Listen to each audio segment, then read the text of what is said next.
Hi, and welcome to another episode of Kuntarkis.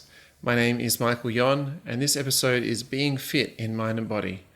So, welcome, Kuntarkis, and before I ask my first question, is there anything you'd like to share? Yes, Michael, there is. I just wish to greet all human beings who live on this most precious Mother Earth by saying, "May unconditional love fill your entire being from head to toe. May this light of living energy be your healing in this very moment and all the moments to come. Humanity worldwide is experiencing the greatest threat from those who have set a plan of deceit into action by taking your human rights away from you.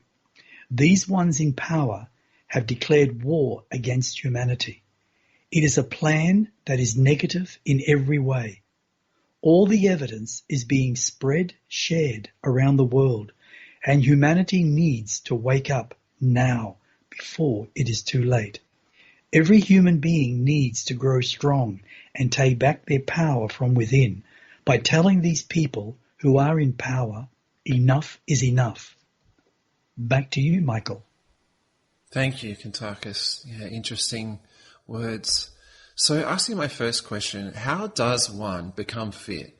Meaning a fit mind and body. What would one have to do to accomplish this? First, let's take some moments in your life to give some deep thought to how you want to see yourself. Use your greatest gift, imagination. Try to be in your own space so you can think freely. Then say some positive words like this: "I know I am an individual. I also know I am a thinking, conscious being.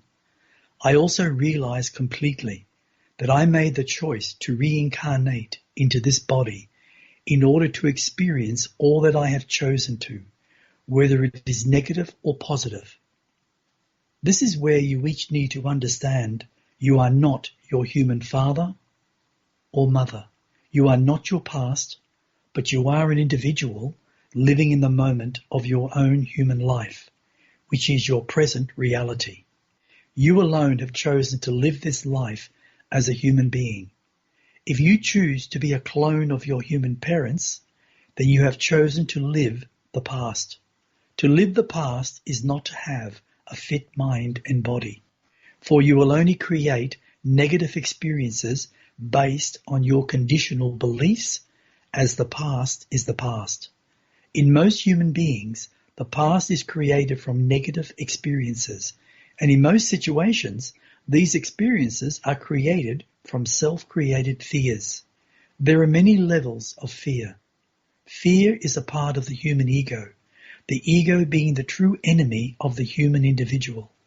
You only have to look at the past history of humanity to see how the human ego has created wars, violence, greed, poverty, and misery within all of humanity. So the first lesson is to achieve self-realization by becoming self-aware of you as well as others. You mentioned about negative and positive experiences. Can you elaborate a little? Why do we need to experience both? It is essential to recognize that all life forms is all about experiences.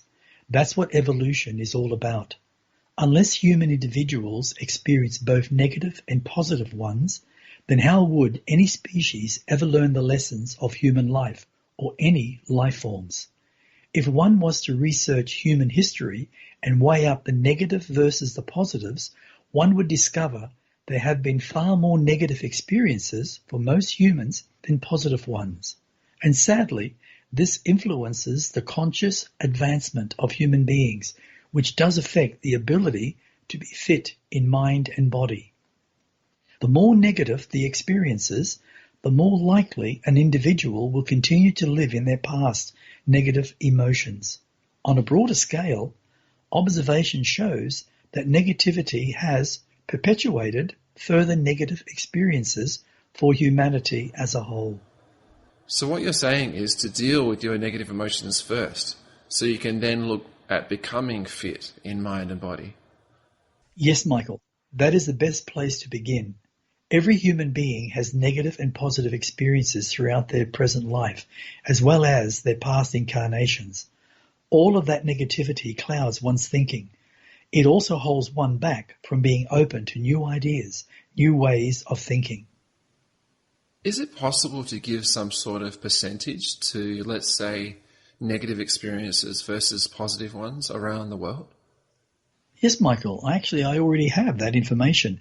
If we look at positive and negative experiences right throughout human evolution, from the past to the present, negative experiences constitute 89%, making positive experiences only 11%. In the last 82 years of human evolution, from say 1939 to date, negative experiences constitute 93%, with positive only 7%. To most listeners, that would sound very high. The reason is all the wars of negativity right throughout human evolution has been massive. Since everything is energy and energy is everything, and if never dealt with from a conscious level, that energy continues constantly and would be referred to as karma, or the cause and effect syndrome, and needs to be recognized by every human individual on this planet, which helps begin the process of change, which is the starting point for every human individual by becoming self-aware. Yeah. How would you judge human evolution when it comes to conscious growth? Michael, I'm not sure if I would use the word judge. It's like the heading for this episode called Being Fit in Mind and Body. Any human being in logical thinking would say, I need a healthier lifestyle. So they would take up some form of training, exercises, to either make themselves feel better, look better, which does help them with their confidence. That is not being fit in mind and body. That is simply looking at the physical level, which in so many cases only feeds the human ego. It's much better than that. It's learning to listen to your inner self, the divine that makes up all of you as a human being, a spiritual being. Every human being will need to look at their personal life's habits, meaning their level of understanding the self, to look at what they have been consuming as foods, as liquids.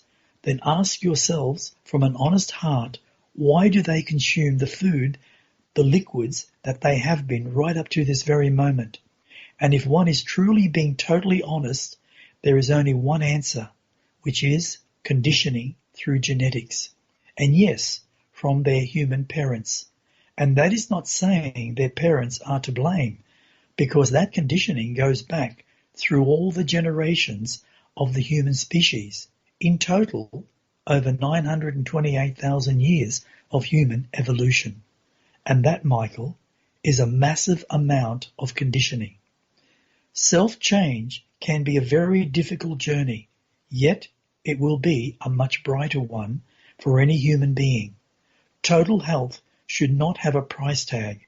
Anyone can accomplish total health in mind and body if they have the right mindset to begin with. Then my question is, how does one gain self-realization to put it all into action? That's a good question, Michael. And because all of humanity thinks and acts on so many different levels of understanding, I would have to write a thick book just on all the answers. So it's going to sound like I am repeating myself. Yet, as an Chiron, I would need to answer that question like this.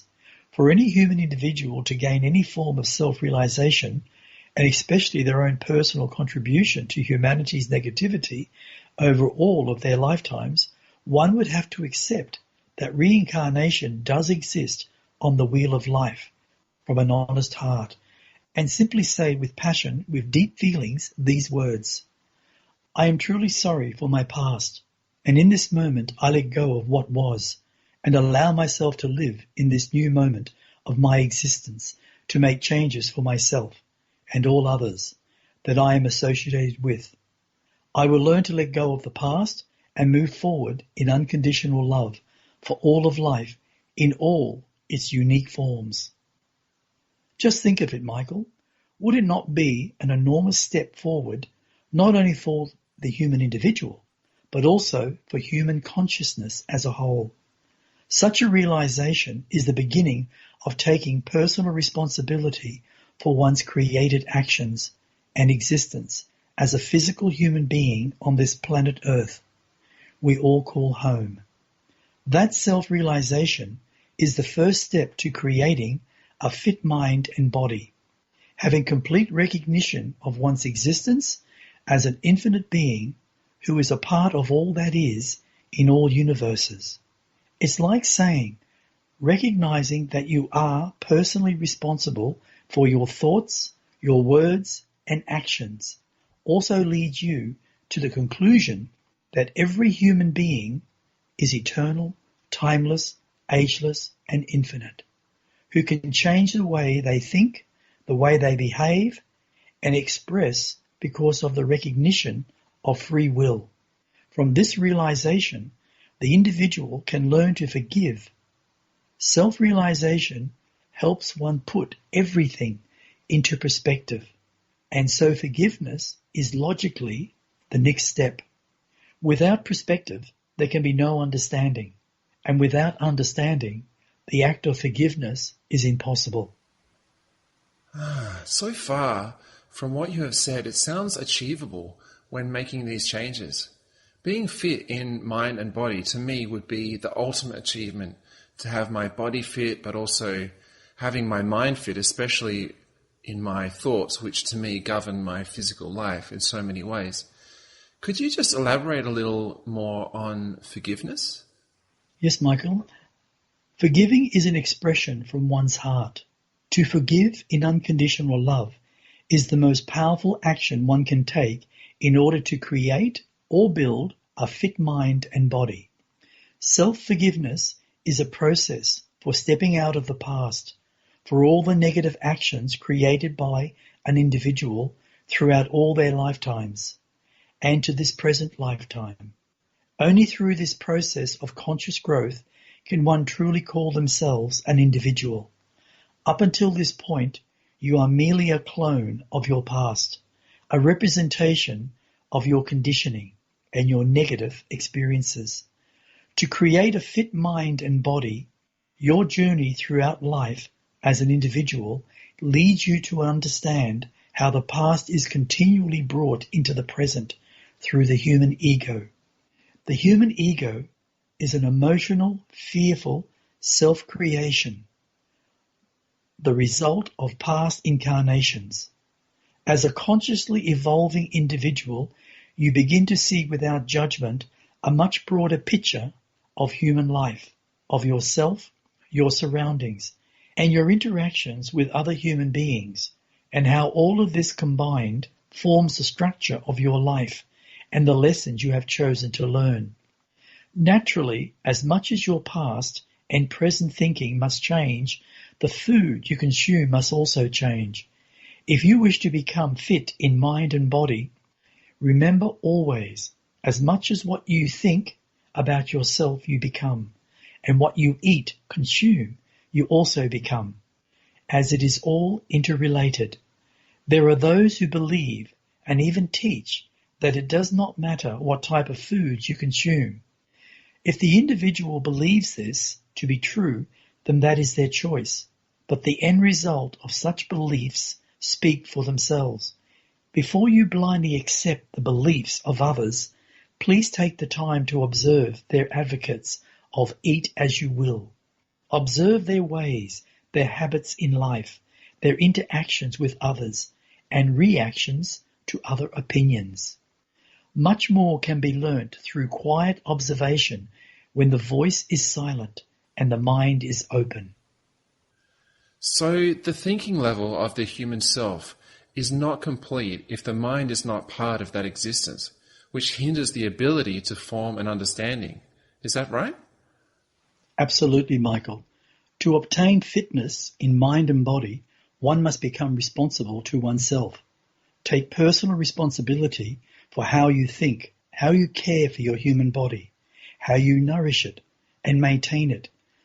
Simply by consuming pure, simple foods in as natural state as possible, with plenty of fresh, clean water, plus gentle exercises to suit the human individual, You can not only transform the human body, but create a transformation of the mind as a result of shedding the physical burden of poor health. When the human body functions better, the human brain thinks more clearly. Understanding improves, and knowing one's inner truth becomes more readily recognizable and accessible. Such small changes in physical lifestyle allows a natural advancement to occur in consciousness, and this allows higher vibrations of energies to connect with the individual. This is not only of benefit to the individual, but to humanity as a whole. It's like saying, to become a teacher, one must first be a student.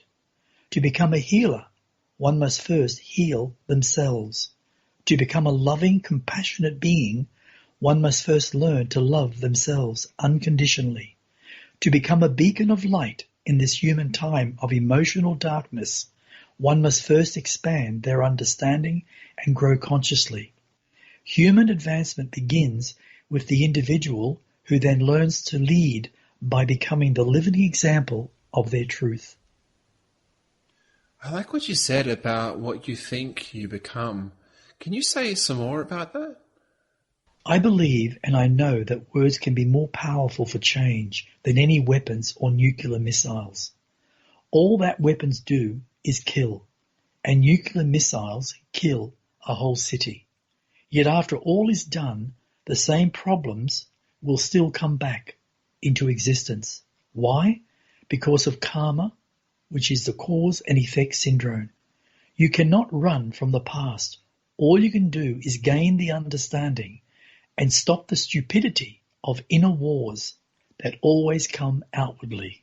So yes, what you think, you become. What you consume, your human body will become. The majority of foods mass-produced for human consumption at this time in your human society are bad for the human body.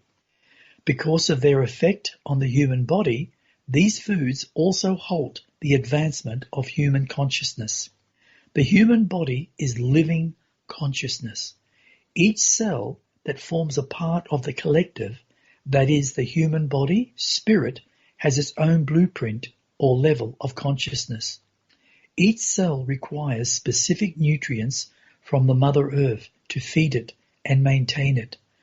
This then allows the cells of the human body to defend the body via the immune system and other protective systems. It's like saying, if the human body is clouded with drugs of any description, alcohol, cigarettes, poor nutrition, and especially pollution, the human body will not function correctly. And when the body does not function correctly, the human brain does not think straight. It is very hard to be able to reason with such an individual. Their level of thinking and understanding will be limited, and therefore their ability to evolve consciously will also be impaired. The individual may end up on a path they later regret. What about people who just don't want to change? How does one help them? To be truly honest from my heart, Michael, I have come across many human beings from my past that is on this beautiful Mother Earth, especially over the last 52 years, that are just caught up in their way of life and simply don't want to put any energy into changing themselves. They simply are conditioned into certain patterns of life, and that's that. The choice for your path in life is yours alone and can be changed at any time. You have the free will to do whatever you choose, but ask yourself from an honest heart, not a fearful ego, do you truly want to be responsible for your life, your choices, your decisions, or do you wish to be clouded by negative emotions and experiences created from one lifetime to the next? If you wish to take the path of personal responsibility, then start now to create a fit mind and body. Start now to make the necessary changes, knowing that it is not only for your physical good, but for your higher good in lifetimes to come, and ultimately the higher good of all humanity. Take one step at a time. Don't be afraid to change. And remember, It is not a crime to wish to be an individual, although your friends, colleagues, and family may try to make you feel that it is. Do not allow others to have expectations of you, but be yourself, believe in yourself, and know that you are infinite, that you are much more than the flesh body you inhabit in this lifetime. Remembering this will give you the motivation to continue when the human ego wishes to stop your growth and return you to your comfort zone. Conscious change for the better will open doors that may have once seemed unopenable. So, Michael, is there anything else you wish to ask about being fit in mind and body? Any questions related to this or even beyond it? I want to say that this has been really valuable for me to be involved in this episode. What you said is of enough value that I want to come back to it again. I will definitely listen to this again and again. So I want to say, express my gratitude for that. Maybe I could ask you, what type of diet do you think would be best? Okay. I was thinking about putting this in, but then I changed my mind. But since you've asked the question, I'll answer that. Look, vegetarianism is really coming to the forefront amongst the human species in so many different ways. People are recognizing that the local diet that's been going on for centuries is actually killing them. It's not giving them the energy that it should, and it's making them feel lethargic. They can't seem to run down the end of the street without puffing. There are athletes now turning to vegetarianism, veganism, even fruitarianism. I personally believe changing to being a vegetarian, not going beyond that. Just become a vegetarian. In other words, look at what types of food that would make your body be fit. Look at foods that will enhance your energy. Look at foods that will give you the opportunity to change your thinking. And what I discovered was vegetables. Raw vegetables, more so than cooked vegetables. There are so many books out there now that actually teach people how to utilize vegetables in a way where they don't have to be cooked.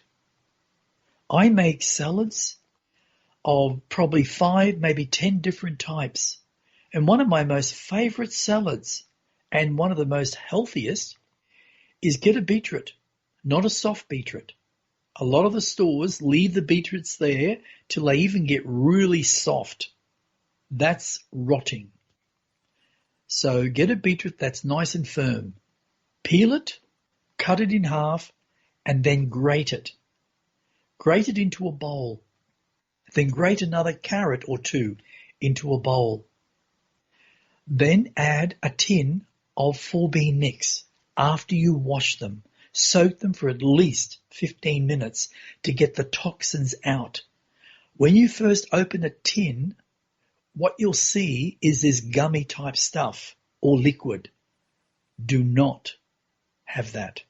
You will have a lot of wind and probably some pains in the lower part of your stomach. That's simply gas. Fermentation. Once you've left them soak, rinse them out and add them into that mixture. There may be some Lebanese cucumber if you like, maybe some olives, maybe some capsicum, maybe some corn kernels, the little ones, and whatever else that you feel that is your fancy. Then mix it all up. Now for dressings, you can choose whatever you want. You can have it the way it is, or you can actually mix like some lemon juice or lime juice. And you can also get what they call fig glacier. It's like fermented vinegar with fig that's been put within it. It's a fruit, and it's got such a lovely taste. You can just put that over the top of it with some lemon juice or lime juice and just eat it. A little bit of sea salt adds a good texture to it. What you'll find is that will fill you. You will get all the carbs and you will also get all the proteins you need, because in that 4-bean mix you have soya beans. It's one of the most highest forms of natural protein. Now, this is going to sound really grim to a carnivore, and I don't mean to sound it like that, but it's the truth. If the oldies like myself, because I'm physically 70, if you go back when you were, say, 20 or 25 or 30, and you walked into a butcher shop, you would see a lot of the meat going a greyish colour, light greyish colour. That's called fermentation. That's called the rot stage. What they do today, they spray it. I'm not sure on the spray, but I'm sure it's not healthy. It keeps the meat crimson red. Looks great. But what you're actually consuming is rotting flesh. You can call that, you can say that I'm saying the wrong thing, but it's not. It's the truth. And if you investigate it, you'll find out. Meat will sit in the bowels, the stomach, in the bowels, anything from 4 hours to 40 to 60 hours in some people. Some people don't go to the toilet for three days or a week. That fermentation causes mass problems within your cellular structure inside your bowels. It can literally cause mutation. And what happens with mutation of cells becomes cancerous. And that's why a very, very large percentage of human society worldwide suffers really bad with bloated stomachs and fermentation and bowel cancer. You've only got to look it up and find out. It's the truth. Try this. If you truly want to be fit in mind and body and grow as a conscious being, try for 2 months having raw food. At least 80% raw food. And if you decide to have like broccoli and cauliflower and pumpkin, potatoes, steam it, fry it, whatever. Make a small stir fry with all those vegetables except potato. You can bake it in the oven, you can fry it in good oil and eat it like that. What is good oil? Okay. Coconut oil, rice oil. Rice oil is brilliant. I love it. It's great stuff. And it's cheap. You can buy for $9, $10, 3 litres to 4 litres. And it's also got a very high smoke point where, not like other oils, they'll actually really start to smoke after a period of time because they get too hot. Once you actually have that food after 2 months, then ask yourself seriously, how do I feel? And if you answer yes, I'm actually feeling really good. I feel as if my bowels are working better. I feel not bloated, not as so much gas. Then take it on and keep it up. Because what you'll notice over a small period of time, your curiosity will begin to haunt you. You want to know more about more things that you've never ever thought about before. Because when you consume the wrong foods, it consciously retards you so badly. It's very hard to say that to people because they doubt that. But you try that vegetarian eating for 2 months, and I think you'll change your mind. Yeah, thank you.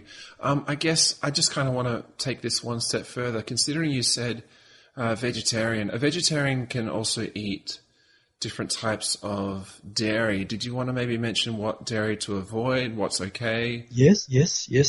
Well, put it this way. If you look at, say, a calf, we said this before, but let's say it again. If you look at a cow, a mother cow, right? She's feeding her calf milk. How long does she feed that calf for? I think it's about 3 months, maybe 4 months. After that, she refuses to give the calf any more milk. And the mother naturally has no more milk after a period of time. Humans have their mother's milk in most situations for whatever period, but they seem to then give cow's milk. And now they have all these formulas of cow's protein, whey flour and all that, whey flour I think it's called, or whey powder. Yeah. Whey powder. They're not good for you. I don't care what anyone says. They're not good for you. Absolutely not. I've had people do investigations on that back where I come from, and they tell me straight out the same stuff. It's not good for you, not good for your body. If a cow won't give milk to their child, to their calf, say after 4 months, that's telling us something. And pretty well that's the standard with most animals. So we should literally look at how the animal kingdom react with their young ones and try to follow suit. What we've created is an industry. Now, I admit I still have a little bit of cheese, but I'm very particular about the cheese that I have. I make sure it hasn't got rennet, which is animal rennet. I make sure it's got vegetable rennet. I don't eat a lot at all, but I do have a little bit here and there. But that's the only thing. I never have yogurt, ever, anymore. I gave that up a long time ago. So did my wife. Because it's full of, what's the stuff called that's in your mouth? Saliva and bacteria of the cow itself. It goes within the milk. And all of that is mixed together in your yogurt. It's not healthy at all. They say it is, but it's not. I know for a fact, if you went on a vegetarian diet for 2 months, gave up milk, you could have some soy milk, oat milk, almond milk, rice milk. Absolutely beautiful. Find which one you like and then go for it. It sounds to me like really I'm a vegan. It sounds like you're kind of promoting a vegan diet apart from maybe having a bit of healthy cheese here and there. Yes. Yeah. Well, normally with most people being a vegetarian, a lot of them go to being a vegan. That's very true. There's nothing wrong with that. There is so much variety in vegan food, vegetarian food. It's enormous. The variety is enormous. It's also worth saying it's very easy to be a vegetarian or a vegan and be doing it very unhealthily. Yes. You can definitely do it wrong. Try this one meal. To the listeners, try this. Get a fry pan, put a little bit of rice oil in it, or an oil that you like, whatever it may be. Buy some tofu. But buy tofu that is all soybean, not isolates, if you can avoid it. It's more healthy just getting the ones that are all soybean. And open it up, wash it, then cut off 1 or 2 slices about, say, 6 mil thick, right? Then heat your fry pan up, not too hot, and then just to a point where when you put the tofu in there, it starts to fry. Then lay it down without getting burnt, 2 pieces, then cook it. And what you'll find, every so often, just turn it over very gently, and you'll see it's starting to go a little bit browny on the top. Then keep turning it over until it gets nice golden brown. Not too hard, just golden brown. Then get 2 bits of toast. Toast your bread, whatever bread you like, preferably not white bread. Get rye bread or wholemeal flour bread. Toast 2 pieces. Then put a little bit of tomato sauce over the bread once it's toasted. Then get avocado, some nice thick slices of avocado, and fill that whole piece of toast up with it. Then put a gentle amount of a little bit of tomato sauce again, and then put your tofu on that and sprinkle a bit of sea salt and eat it. If you don't tell me that you don't like it, there is something wrong, because you'll enjoy it. It's got flavor, it's got taste, and it's got goodness. High protein and carbs. Brilliant. And if you want to try one more piece different, buy some tempeh. Buy the tempeh, not the one that hasn't got the seasoning. Get the one that's got the seasoning. And all you do is open it up, cut it in 3 sections, so you've got 3 meals. So, like cut twice, which makes 3 sections. Turn one side up and cut it in half. And do exactly the same thing. Fry it until it's nicely brown, and do exactly the same process with the tomato sauce, the avocados, then the tempeh, bit of sea salt, and sit down, watch your favorite movie, or have a conversation and eat it. You will enjoy it. It is absolutely divine to eat. For lunch, even for dinner.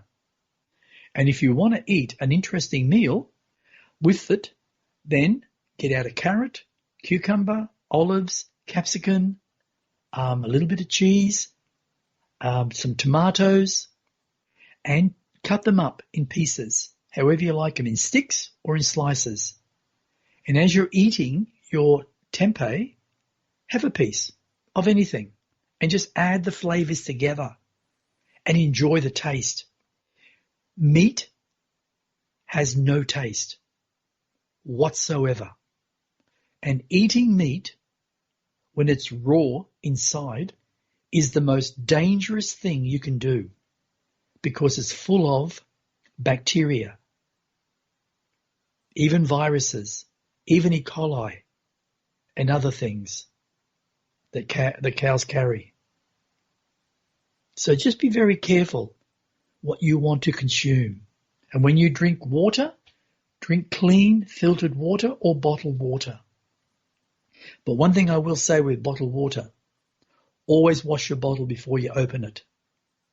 Just wash it with a bit of soap, antibacterial stuff, whatever, because it's a well-known fact that when those bottle crates are in warehouses, there could be a festation of rats or mice, and they run all over it, urinating.